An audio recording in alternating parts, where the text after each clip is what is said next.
Hey, look, I don't know who you are, but whoever's watching this, I want to tell you that God does not abandon you during your struggle, okay? God does not abandon you during your struggle. And what do I mean by this? Now look, if we actually study the devil, right, we're gonna start seeing that he's really like, he's a strategist, but he's not as smart as everybody make him out to be. Everybody always paint this picture and make the devil to be this big guy and all of this type of stuff, and subconsciously they put like a fear over this. But if you really study and see all throughout the Bible, the devil, he does generational cycles, generational things, and he'll attack you the same way he attacked your ancestors. All right, what do I mean by this? What the Bible, Ecclesiastes, says that nothing new is under the sun, right?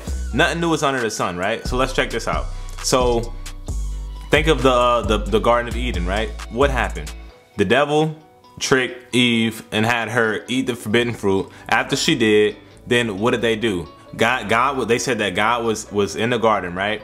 And then they heard the voice of God. They used fig leaves and everything, and they hid themselves because they tried to hide themselves and run away from God during their sin. Well, what do we do now? The devil tricks us, and now whenever you're struggling through anything you're struggling with, right? Then what do? Instead of turning to God, the devil tricks your mind, and he builds this false image that you have to be perfect to go to God. And now you end up doing the same thing that your ancestors, aka Adam and Eve, did, and now you're continuing into the same cycle as them. But obviously they're dead, so you can't talk to them and say, hey, well, you know, you can't put the pieces together. So he's playing on your ignorance, right? Ignorance meaning not knowing. He's playing on your ignorance to try to keep you in this sin and continue to do the same thing that they did. So basically what I'm saying is, God says that, the Bible says that God draws near to a broken and contrite heart. All right, now I don't mean whenever you practice in sin. So practice, think about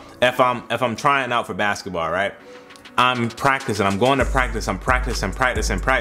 That means you keep repeatedly doing the same thing over and over again, right? I'm not talking about, when I say God doesn't abandon you in your struggle, I'm not referring to you practicing sin. I'm talking about whatever, anything you're struggling with out there, right?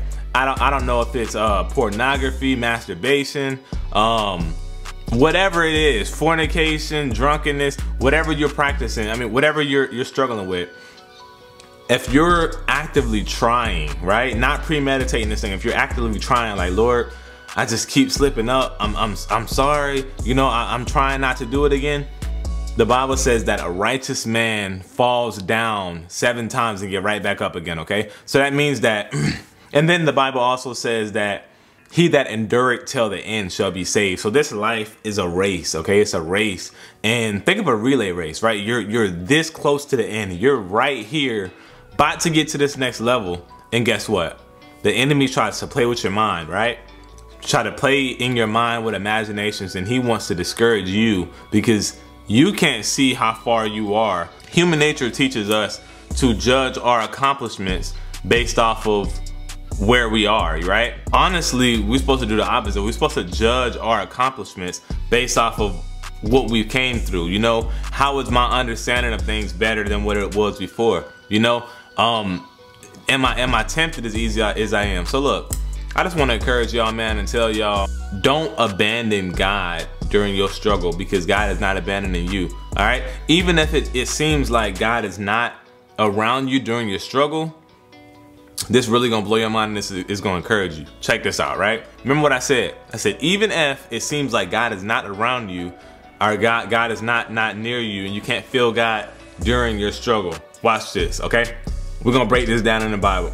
Exodus 13:21, it says, and the Lord went before them a day in a pillar of cloud, and led them away at night in a pillar of fire, to give them light and to go by day and night, right? So recap, we talking about God used Moses to deliver the children of Israel out of bondage, right? Out of Egypt. Now they're going to the wilderness, and while they're leaving out, God is leading them by a pillar of fire and by a pillar of a cloud, right? So check this out. So this is happening, right? So it says that God is in front of them because God is leading them at this point, right? So God is giving you provision, God is giving you direction, right?